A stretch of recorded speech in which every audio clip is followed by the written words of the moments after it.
Hello everybody, in this video I'll be showing you how I painted a Nighthaunt Spirit Torment. I started off using Chaos Black through a rattle can as usual. Next, using medium sea grey through an airbrush, I paint the entire cloth like part in that color. Once that's dry, I take light grey and again through an airbrush I'm going to apply a subtle highlight to the grey areas.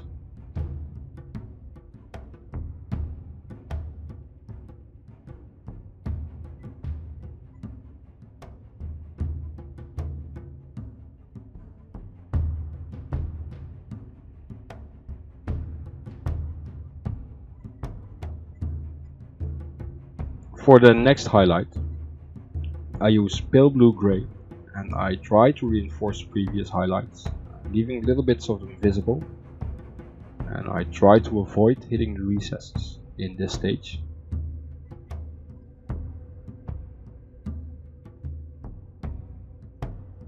As for the tip of the cloth on the back of the model, you can just paint them completely with this color. Once that layer is dry, I use white, and again through an airbrush I'm going to apply a next highlight.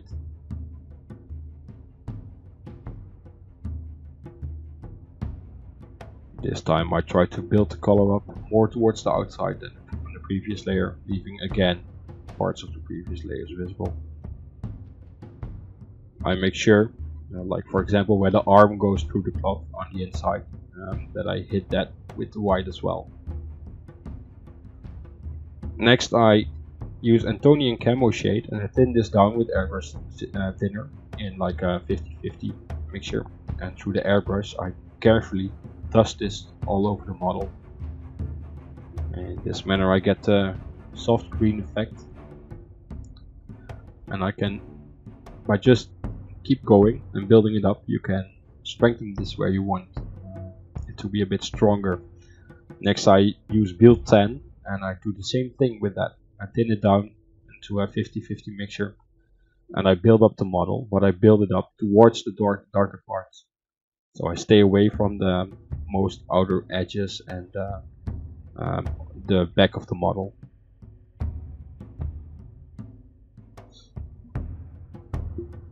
And to finish the cloth off, I do the same thing with Coelia Green Shade, again making a 50-50 mixture with airbrush thinner, and apply this into the deepest recesses and towards the armor panels on the back of the model. And now the cloth is done. If you're gonna do this, I strongly recommend you seal the model after that, because you can just pretty easily wipe it off and then you have to start all over again.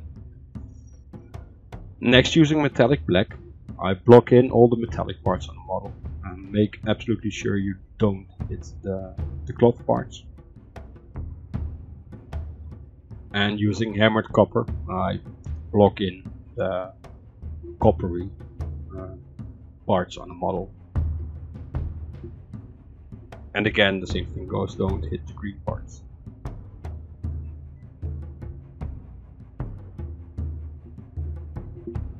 Next, using Agrax Earthshade, I wash both the metallics and the copper parts. And as you'll see in just a little bit, I do this in quite a thick fashion, especially on the armor panels, to get a nice worn effect.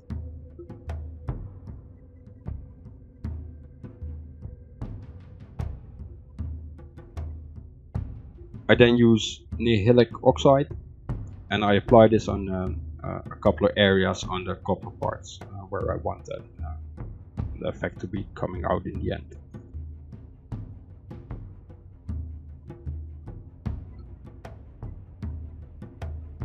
Next, using gunmetal, I'm going to use an old brush and sort of like stipple, dry brush this on. I focus on the edges and the raised areas to just build up a little bit of a metallic color there. As for the more smoother parts of metal, the keys, the chains, I just paint in a highlight.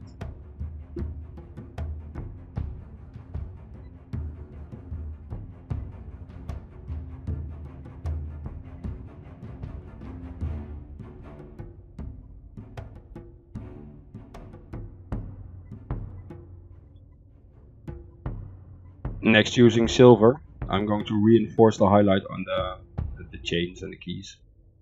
And as for the armor panels, I will repeat the previous layer, but just in a very mild fashion, really focusing on where I'm putting the highlights now this time.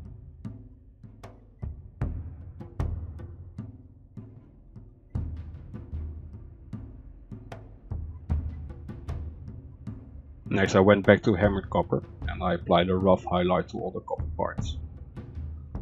I make sure I leave some of the oxide effect visible.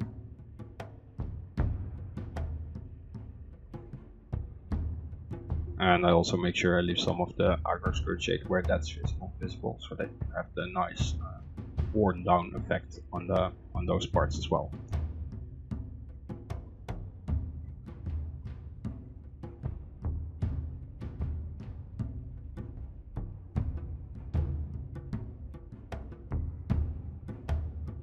Next I made a mixture of 1 part hammered copper and 1 part glorious gold, and I painted a highlight on all the copper parts. I made sure the previous layer left a little bit visible, and I focused on mainly the outsides, the sharpest edges, just to get some shine on certain areas on the copper parts. Once that has been applied, I added 1 part glorious gold to this mixture, and I repeated the process. Again, hitting less parts of the model obviously, and painting towards the light.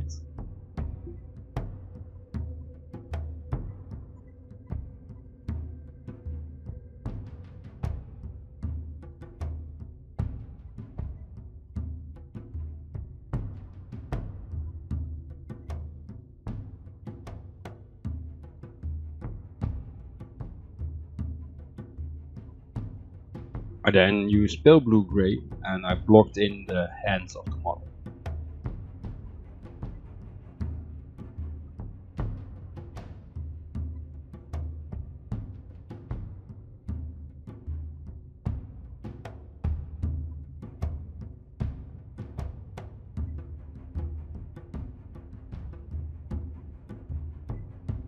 Then I made a mixture of 1 part pale blue gray and 2 parts white, and I apply a highlight to the hands. I make sure I don't hit the recesses, and basically I just paint all the higher areas on the arms and the hands.